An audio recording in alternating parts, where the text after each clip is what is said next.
ગુજરાત વિધાનસભાની બહાર આજે એક અનોખો અને થોડો નાટકીય વિરોધ જોવા મળ્યો, જ્યાં કોંગ્રેસના નેતાઓ ખાલી ગેસના બાટલાઓ સાથે સરકાર સામે વિરોધ કરતા જોવા મળ્યા હતા. રાજ્યમાં રાંધણ ગેસના સિલિન્ડર મેળવવા નાગરિકોને પડી રહેલી મુશ્કેલીઓ મુદ્દે કોંગ્રેસે આ મુદ્દો ઉઠાવ્યો હતો અને આ વિરોધ દરમિયાન નેતાઓ અને પોલીસ વચ્ચે ઘર્ષણના દ્રશ્યો પણ સર્જાયા હતા અને એક ધારાસભ્ય સીડીઓ પર પડી જતા ઘટનાએ વધુ ચર્ચા જગાવી છે. હવે આ વિરોધ રાજકીય ચર્ચાનો કેન્દ્ર બની ગયો છે. શું છે સમગ્ર મામલો, આવો વિગતે વાત કરીએ આ અહેવાલમાં. નમસ્કાર, હું છું ચિરાગ વર્ષાબેન. આપ જોઈ રહ્યા છો સ્વમાન.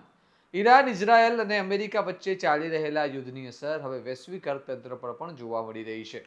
ક્રૂડ ઓઇલ અને ગેસના વૈશ્વિક પુરવઠાને લઈને ઊભી થયેલી અનિશ્ચિતતાની અસર ભારત સુધી પણ પહોંચતી જોવા મળી રહી છે અને અનેક શહેરોમાં નાગરિકો ગેસ સિલિન્ડર મેળવવા માટે ગેસ એજન્સીઓની બહાર લાંબી કતારોમાં ઊભા રહેતા જોવા મળી રહ્યા છે.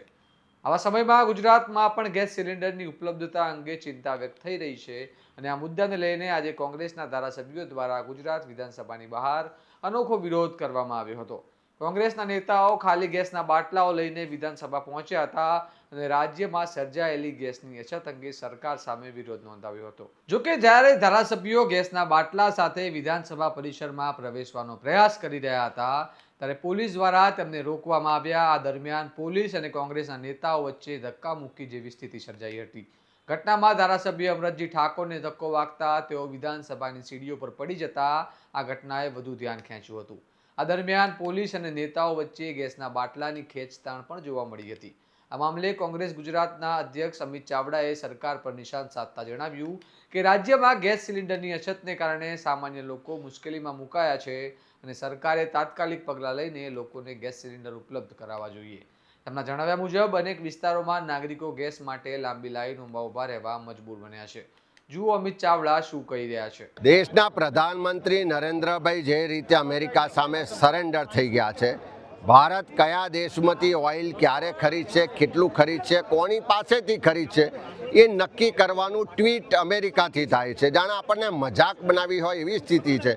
કારણ કોઈ પણ હોય, એપ્સ્ટીન ફાઇલ હોય કે બીજા કોઈ કારણ હોય, પણ આજે જે સ્થિતિ છે કે ભારતમાં, ગુજરાતમાં એક એક પરિવાર ગેસનો બોટલ લેવા માટે દર ભટકી રહ્યો છે, લાઈનોમાં ઊભો રહ્યો છે, બ્લેક માર્કેટિંગ થાય છે. ગુજરાતમાં સિરામિકનો ઉદ્યોગ બંધ થઈ રહ્યો છે, પાવર લૂમ્સ બંધ થઈ રહ્યા છે, ડેરી ઉદ્યોગ બંધ થઈ રહ્યો છે અને એવા સંજોગોમાં ગુજરાતના લોકોની જે પીડા છે, તકલીફ છે, દર્દ છે, જે આક્રોશ છે, એના વાચા આપવા માટે અમે આ વિરોધ પ્રદર્શન લઈને આવ્યા છે. તાત્કાલિક ગેસનો પૂરો પુરવઠો ઉપલબ્ધ કરવામાં આવે, 450નો બોટલ ગુજરાતની ગૃહિણીઓને મળવો જોઈએ, એ માંગને આજે અમે બુલંદ કરી રહ્યા છીએ. ગેસ સિલિન્ડરનો મુદ્દો હવે દિવસે દિવસે વધુ ગંભીર બનતો જાય છે, કારણ કે નાગરિકો ગેસ એજન્સીઓની બહાર લાંબી કતારોમાં ઊભા રહેતા જોવા મળી રહ્યા છે. ગેસની અછતના કારણે કેટલીક ફેક્ટરીઓ અને નાના ઉદ્યોગો પર પણ અસર પડી રહી હોવાનું કહેવામાં આવી રહ્યું છે.